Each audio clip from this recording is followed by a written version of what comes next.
Hello students, good morning, good afternoon, good evening to all of you. कैसे हैं आप सब? खूब बहुत अच्छे होंगे। मैं बताता हूँ, मैं भी बहुत अच्छा हूँ। तो आज हम क्लास 11th का अकाउंटेंसी के अंदर सबसे पहला चैप्टर स्टार्ट करने जा रहे हैं, introduction to accounting. So wish you very very all the best for your first lecture. Start करते हैं। Introduction to accounting. सर, सबसे पहले आप हमें अकाउंटिंग का मतलब बता दीजिए। सर, अकाउंटिंग का मतलब क्या होता है? तो इसको हम समझते हैं एक स्टोरी से, और ये स्टोरी है मेरे प्यारे मित्र मिस्टर शुभम लालवानी जी की। ये एमबीए ग्रेजुएटेड है। क्या है सर? एमबीए करी हुई है इन्होंने, और इन्होंने अपना एक स्टार्टअप स्टार्ट किया, एक बिजनेस स्टार्ट किया इन्होंने। और ये बिजनेस कौन सा था? शुभम चाय वाला। बहुत ही फेमस आजकल ये बिजनेस चल रहा है, तो इन्होंने सोचा कि मैं भी स्टार्ट कर लेता हूं, तो इन्होंने स्टार्ट किया शुभम चाय वाला। अब बिजनेस में डे वन है। डे वन में इनके पास 5 कस्टमर्स है। देन बिजनेस के अंदर डे 2 आया। डे 2 पे इनके पास कस्टमर हो गए 7। फिर बिजनेस के अंदर डे 3 आया। डे 3 पे इनके पास कस्टमर्स हो गए 10। अब ऐसे करते करते करते करते बिजनेस को 1 साल हो गया। कितना टाइम हो गया सर? 1 साल हो गया। अब on an average mister Shubham Lalwani ji के पास on an average 100 customers daily के आ रहे हैं। राइट? कितने कस्टमर्स आ रहे हैं सर? 1 साल हो गया बिजनेस करते हुए, और इनका जो स्टार्टअप है उन्होंने बहुत अच्छा पेस पकड़ लिया है, और ऑन एन एवरेज 100 कस्टमर्स रोज के आ रहे हैं। अब यहाँ पे प्रॉब्लम क्या है? नया नया बिजनेस था, तो शुभम को पहले दिन पे याद होगा कि कितने कस्टमर्स आए और उन्होंने कितने का सामान खरीदा और कितने की टोटल सेल हुई। राइट? दूसरे दिन का भी याद रहेगा। मेमोरी बहुत ज्यादा अच्छी है तो 7, 8, 10 दिन, 12, 15 दिन तक याद रहेगा। But it is not possible कि 1 साल की सारी ट्रांजेक्शन इसे याद रहे। तो शुभम ने क्या किया? एक रजिस्टर लिया, और उस रजिस्टर में इन सारी ट्रांजैक्शंस को रिकॉर्ड करना स्टार्ट किया। क्या करना स्टार्ट किया सर? रिकॉर्ड करना स्टार्ट किया, सो दैट ये जो ट्रांजैक्शंस हैं ये मेमोराइज हो सके, है ना? अब शुभम के पास इसके रेस्टोरेंट में इसकी फ्रेंड आया करती थी, जिसका नाम था कोमल। तो कोमल जी क्या करती थी? कोमल जी इसके रेस्टोरेंट में डेली आती थी और कुछ ना कुछ चीजें ऑर्डर करती थी, मंगवाती थी और खाती थी और मजे करती थी। तो स्टार्टिंग में शुभम को अच्छा तो बहुत लगता था कि भाई चलो कोई रेस्टोरेंट में आ तो रहा है एटलीस्ट, है ना? बट अब जब 100 कस्टमर्स हो गए हैं ऑन एन एवरेज और इसे पैसे नहीं मिल रहे, तो इसे बड़ी चुभती है वो कोमल। तो इसने एक बार कोमल गुस्से में बोल दिया कि यार देख, तुझे मेरा रेस्टोरेंट बहुत अच्छा लगता है, वेरी नाइस, पर तुझे पैसे देने पड़ेंगे यार, तो फ्री में और नहीं खा सकती। तो इतने में कोमल बोलती है कि ऐसा करो मिस्टर शुभम जी, डे 1 से लेकर आज तक मैंने जितने का भी आपके रेस्टोरेंट में ऑर्डर किया है, आप मुझे टोटल अमाउंट बता दो और मेरे से मेरे पैसे ले लो। तो शुभम जी क्या करते हैं? अपना ये जर्नल रिकॉर्डिंग वाला रजिस्टर ओपन करते हैं, और ओपन करके डे 1 में कोमल को देखते हैं, उसका अमाउंट निकालते हैं। फिर डे 2 में कोमल को देखते हैं, उसका अमाउंट निकालते हैं। प्लस ऐसे ही day 3, plus plus plus plus plus plus करके टोटल 365 डेज का टोटल निकालकर कोमल को बता देते हैं। अब यहां पर क्या हो रहा है? यहां पर रिकॉर्डिंग करने के बाद भी बहुत ज्यादा टाइम लग रहा है एक इंफॉर्मेशन को एक्सट्रैक्ट करने के लिए। राइट? तो शुभम जी ने क्या किया? रिकॉर्डिंग के साथ साथ अपने इस ट्रांजैक्शंस को क्लासिफाई करना स्टार्ट कर दिया। क्या किया सर? क्लासिफाई करना स्टार्ट कर दिया, सो दैट टाइम सेव हो सके। क्या हो सके? टाइम सेव हो सके। अब क्लासिफिकेशन को आप ऐसे समझ लो, जैसे घर के अंदर राशन आता है। राशन किस में आता है सर? एक कट्टे में राशन आता है, और उसके अंदर सारी चीजें होती है। आटा भी उसमें होता है, नमक भी उसमें आती है, दालें भी उसमें आती है, दही, चावल, चीनी, एवरीथिंग उस कट्टे के अंदर आता है। राइट। अब ऐसे मान लो कि वो कट्टा एज इट इज किचन में पड़ा है और सुबह सुबह आपके पापा ने बोला कि मुझे नाश्ता बनाकर दे दो और मेरा लंच साथ में पैक कर देना, है ना। तो मम्मी क्या करेगी, सबसे पहले आटा निकालेगी, कट्टा खोलेगी, कट्टा खोल के सारा सामान बाहर निकाल के आटा निकालेगी, आटा गूंदेगी, फिर पापा का लंच रेडी करेगी, उनका ब्रेकफास्ट रेडी करेंगी। देन उसके बाद थोड़ी देर बाद आप बोलोगे कि मुझे चाय पीनी है ना। तो फिर दोबारा से कट्टा खोला जाएगा, कट्टे से दूध निकाला जाएगा, उसके बाद फिर चाय बनेगी, राइट। तो इसमें टाइम कितना लग रहा है, बट अगर इसकी जगह हम अगर उस कट्टे को खोल के सारी चीजें अपनी जगह पे रख दे, जैसे आपने किचन में नोटिस किया होगा मम्मी ने हर दाल का डब्बा अलग रखा हुआ है, राइट। तो अगर मूंग की दाल होगी तो वो अलग जाएगी, चने की दाल होगी तो अलग डब्बे में जाएगी, ऐसे चीनी का डब्बा अलग होगा, नमक का डब्बा अलग होगा। तो उसमें क्या होगा, कोई भी पर्सन फटाफट कोई भी चीज मांगेगा तो वो बहुत जल्दी दी जाएगी, उसमें टाइम बहुत ज्यादा सेव होगा। तो क्लासिफिकेशन को आप यही समझ लो कि किचन का राशन आया और राशन आने के बाद वो अपनी अपनी जगह पे चला गया, सो दैट अगर कोई भी काम कोई भी चीज मांगी जाए वो फटाफट हो जाए, राइट। तो क्लासिफिकेशन का मतलब समझ आ गया, समझ आ गया। अब शुभम जी ने क्या किया, ऑन एन एवरेज 100 कस्टमर्स आने लग गए, इनकी जो एक शॉप है वो चल पड़ी, एक रेस्टोरेंट चल पड़ा। तो अब यहां से शुभम जी ने क्या किया, ऑल ओवर दिल्ली में प्लान करा अपनी फ्रेंचाइजी को ओपन करने का। तो शुभम जी ने क्या किया, अब इसकी 4 ब्रांचेस ओपन कर दी, एक कमला नगर के अंदर,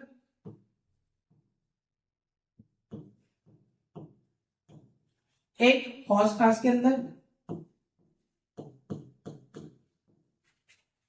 एक रजौरी गार्डन में,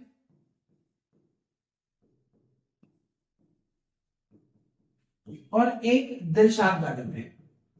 सर क्या बात है, शुभम जी ने तो 1 साल के अंदर ही अपने एक रेस्टोरेंट को 4 में बदल दिया, राइट। ठीक है, अब इन चारों रेस्टोरेंट को मैनेज करने के लिए एक मैनेजर हायर किया गया और उस मैनेजर को ये बोल दिया गया कि मैनेजर साहब अब मेरे पास इतना टाइम नहीं है कि मैं हर ब्रांच की रिकॉर्डिंग और क्लासिफिकेशन चेक कर सकता, है ना। तो आप क्या करना, मुझे एक समरी बनाकर दे देना। क्या बनाकर दे देना सर, मुझे एक समरी बनाकर दे देना जिसके अंदर आप मुझे बता देना कि इन चारों रेस्टोरेंट से प्रॉफिट कितना हुआ और इन चारों रेस्टोरेंट का एक्सपेंस कितना है, कितना खर्चा हुआ इन चारों रेस्टोरेंट में, और उसके बाद मुझे मेरी फाइनेंशियल पोजीशन बता देना। मुझे बता देना कि मुझे finally at the end of the month या at the end of the year profit हुआ है या लॉस हुआ है, राइट। कितना बढ़िया तरीका है ये चारों ब्रांचेस को मैनेज करने का। एक मैनेजर रखा, उसको बोला गया कि आप मुझे समरी बताना, राइट। अब इसको आप ऐसे देख सकते हो, जैसे बड़े बड़े बिजनेस है, जैसे रिलायंस है। अब मुकेश अंबानी जी, डू यू थिंक जो मुकेश अंबानी साहब है वो इतने सारे बिजनेस की रोज बैठ के रिकॉर्डिंग या क्लासिफिकेशन चेक करते होंगे? Absolutely not. तो उन्होंने भी मैनेजर्स रखे हुए हैं जो उनको ये समरीज बताते हैं। अब इस समरी में उन्हें कोई गड़बड़ लगती है तो फिर वो किसी भी बिजनेस की उठा के रिकॉर्डिंग और क्लासिफिकेशन चेक करते होंगे, राइट। तो थर्ड स्टेप क्या हो गया, थर्ड स्टेप हो गया समराइजिंग। थर्ड स्टेप क्या हो गया सर, थर्ड स्टेप हो गया समराइजिंग। पहला स्टेप क्या था कि आप ट्रांजैक्शंस को रिकॉर्ड करोगे, रिकॉर्ड करने के बाद आप उन्हें क्लासिफाई करोगे सो दैट टाइम सेव हो सके। अब जब बिजनेस एक और बड़े स्केल पे जाएगा तो आप क्या करते हो, उस बिजनेस की समरी मंगाने लग जाते हो। समरी मंगवाने का मतलब क्या है, उस बिजनेस का टोटल अमाउंट चेक करके आप ये देखते हो आपको eight the end of the year profit हुआ है, लॉस हुआ है, मतलब आपकी फाइनेंशियल पोजीशन क्या है बिजनेस के अंदर, राइट। अब नेक्स्ट मान लेते हैं कि 4 ब्रांचेस हैं। अब इन 4 ब्रांचेस में जो प्रॉफिट हुआ है, लेट्स से कमला नगर वाली ब्रांच में जो प्रॉफिट हुआ है वो हुआ है 10 लाख रुपीस का। हौसखास वाली ब्रांच में भी जो प्रॉफिट हुआ है वो 10 लाख रुपीस का हुआ है। रजौरी गार्डन वाली ब्रांच में भी जो प्रॉफिट हुआ है वो ऑलमोस्ट उतना ही हुआ है, 11 लाख रुपीस प्रॉफिट हुआ है। लेकिन जो दिलशाद गार्डन वाली ब्रांच है ना, उसमें जो प्रॉफिट हुआ है वो सिर्फ 2,00,000 रुपीज का है। अब इस सिचुएशन को देख के कुछ अजीब नहीं लगता? सर बिल्कुल लगता है। 3 ब्रांच में एक जैसा प्रॉफिट हुआ, लेकिन एक जो ब्रांच है हमारी दिलशाद गार्डन की, वहां पे सिर्फ 2 लाख का प्रॉफिट हुआ है। तो अब हम क्या करेंगे, अब हम इन चारों ब्रांचेस को इंटरप्रेट करेंगे और चारों ब्रांचेस में एनालिसिस करेंगे। ये देखा जाएगा कि ऐसा क्यों है कि इन 3 ब्रांचेस में एक जैसा प्रॉफिट हो रहा है, लेकिन ये जो ब्रांच है इसमें बहुत कम प्रॉफिट हो रहा है, राइट। तो हमने इंटरप्रिटेशन और एनालिसिस किया, हमने जाकर देखा, तो हमें ये पता चला कि ये जो 3 ब्रांचेस थी ना, ये अपने यहाँ पे जो चाय सर्व कर रही थी वो मिट्टी के कुल्हड़ में कर रही थी। किस में कर रही थी सर? मिट्टी के कुल्हड़ में कर रही थी। और यहां पर इन 3 ब्रांचेस में एक स्लोगन चलाया हुआ था कि जो भी हमारे यहां से चाय पिएगा वो अपनी देश की मिट्टी को चूमेगा, राइट। कितनी अच्छी बात है, लोगों ने इसको बहुत पसंद किया और यहां पर सेल्स एक्स्ट्रा बूम होके बढ़ी। बट यहां पर क्या था, हम सिर्फ पेपर कप्स में चाय सर्व कर रहे थे। किसमें सर्व कर रहे थे सर? सिर्फ पेपर कप्स में चाय सर्व हो रही थी।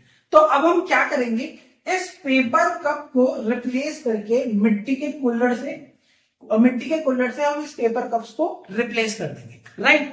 तो नेक्स्ट स्टेप क्या हो गया? इंटरप्रिटेशन और एनालिसिस। क्या हो गया सर? नेक्स्ट स्टेप हो गया इंटरप्रिटेशन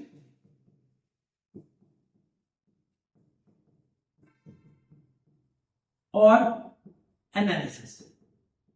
सर इंटरप्रिटेशन और एनालिसिस इसलिए की जाती है सो दैट बिजनेस का जो प्रॉफिट है वो मैक्सिमाइज किया जाए और बिजनेस के लॉसेस को मिनिमाइज किया जाए। अब ये जो हम चारों स्टेप्स करते हैं ना बेटा अकाउंटिंग में, रिकॉर्डिंग, क्लासिफिकेशन, समराइजिंग और इंटरप्रिटेशन एंड एनालिसिस, ये चारों स्टेप्स सिर्फ उन्हीं ट्रांजेक्शन्स के लिए होती हैं जो मॉनेटरी टर्म्स के अंदर है। किसमें? मॉनेटरी टर्म्स के अंदर है। मॉनेटरी टर्म्स मतलब क्या होता है? जो इन टर्म्स ऑफ मनी है। अकाउंटिंग के अंदर सिर्फ वही ट्रांजैक्शंस रिकॉर्ड होगी जो मनी की टर्म्स में। कौन से टर्म्स में सर? मनी की टर्म्स में सिर्फ वही ट्रांजैक्शंस रिकॉर्ड होगी। अब शुभम लालवानी जी की 4 ब्रांचेस को ओपन करने के लिए, शुभम लालवानी जी की 4 ब्रांचेस को ओपन करने के लिए उनके स्टाफ ने 14-14, 15-15 घंटे काम किया सो दैट 1-1.5 साल के अंदर 4 ब्रांचेस ओपन हो सके। ये बात अकाउंट्स में कभी भी रिकॉर्ड नहीं होगी क्योंकि it is not in monetary terms. हाँ, इन चारों ब्रांचेस से प्रॉफिट कितना आया है वो अकाउंटिंग के अंदर रिकॉर्ड होगा क्योंकि it is in a monetary terms. तो मॉनेटरी टर्म्स का मतलब क्या होता है? सिर्फ वही ट्रांजेक्शन्स रिकॉर्ड होंगी जो इन टर्म्स ऑफ मनी है, राइट। तो अकाउंटिंग का मतलब क्या हो गया? अगर मैं अकाउंटिंग की डेफिनेशन बोलूं तो can I say accounting is the art of recording. क्या है? Accounting is the art of recording, classifying and summarising in a significant manner in terms of money, money की टर्म्स में transactions and events which are in part at least of a financial character and interpreting the results thereof। और ये जो definition है वो American institute of certified public accountants की, right. तो accounting का मतलब समझ आ गया कि जिसमें हम सबसे रिकॉर्डिंग करेंगे, क्लासिफाई करेंगे, समराइजिंग करेंगे, इंटरप्रिटेशन और एनालिसिस करेंगे। ये सब उन्हीं ट्रांजेक्शन्स के लिए होगा जो मॉनेटरी टर्म्स के अंदर है, राइट। सर अकाउंटिंग प्रोसेस समझा दो। अकाउंटिंग प्रोसेस क्या होता है? अकाउंटिंग प्रोसेस मतलब होता है जब हमने अकाउंटिंग करनी है उसको स्टार्ट कैसे करना है। सबसे पहले हम क्या करेंगे? Identification of business transaction. Business transactions को देखेंगे कि कौन सी ट्रांजैक्शंस है वो बिजनेस की है और कौन सी नॉन बिजनेस की है। तो सबसे पहला स्टेप क्या हो गया सर? सबसे पहले जो है बिजनेस ट्रांजैक्शंस देखी जाएंगी, उन्हें आइडेंटिफाई किया जाएगा। अब सेकंड स्टेप क्या हो गया? उन ट्रांजैक्शंस में से जो मॉनेटरी टर्म्स की ट्रांजैक्शंस है, कौन सी? जो मॉनेटरी टर्म्स की ट्रांजैक्शंस है, जो मनी की टर्म्स में है, उन ट्रांजैक्शंस को सेपरेट किया जाएगा। देन उसके बाद आप रिकॉर्डिंग करोगे। अब रिकॉर्डिंग जिस रजिस्टर के अंदर होती है ना, जिस रजिस्टर के अंदर होती है उसे हम बोलते हैं जर्नल। क्या बोलते हैं? उसे हम बोलते हैं जर्नल, राइट। अब रिकॉर्डिंग के बाद नेक्स्ट स्टेप आता है कि उन ट्रांजैक्शंस को क्लासिफाई किया जाता है। क्या किया जाता है सर? क्लासिफाई किया जाता है। और जिसमें आप क्लासिफाई करते हो उस बुक को बोला जाता है लेजर। क्या बोला जाता है बेटा? लेजर। देन क्लासिफिकेशन के बाद आप समराइज करते हो। समराइज का मतलब क्या होता है कि आप बैलेंसेस को टोटल करते हो। टोटल करने के बाद आप अपनी फाइनेंशियल पोजीशन चेक करते हो कि आपकी फाइनेंशियल पोजीशन क्या है, आपको एक्चुअल में प्रॉफिट हुआ है या लॉस हुआ है, राइट। उसके बाद एनालिसिस और इंटरप्रिटेशन करी जाती है सो दैट अगर कहीं लॉस हो रहे हैं तो उन्हें मिनिमाइज किया जाए और अगर प्रॉफिट हो रहे हैं तो उन्हें मैक्सिमाइज किया जाए। इन सब के बाद एक स्टेप और होता है जिसे हम बोलते हैं कम्युनिकेशन। क्या बोलते हैं? कम्युनिकेशन। अब ये कम्युनिकेशन का मतलब क्या होता है? सर जब हमारी अकाउंटिंग कंप्लीट हो जाती है ना, तो जितनी भी कंपनीज हैं उन कंपनीज को अपनी अकाउंटिंग दिखानी पड़ती है। अब ये अकाउंटिंग देखते कहां पे है सर? सर अगर मुझे रिलायंस की अकाउंटिंग देखनी है ना, तो मुझे रिलायंस की वेबसाइट पे जाना पड़ेगा और वहां पर मुझे उसकी फाइनेंशियल पोजीशन पता चल जाएगी अकाउंटिंग चेक करके। तो कम्युनिकेशन का मतलब क्या होता है कि आपको अपने अकाउंट्स डिस्प्ले करने पड़ते हैं उन लोगों के आगे जिनको आपके अकाउंट्स की जरूरत पड़ सकती है। तो नेक्स्ट टॉपिक जो होगा वो होगा हमारा यूजर्स ऑफ अकाउंटिंग।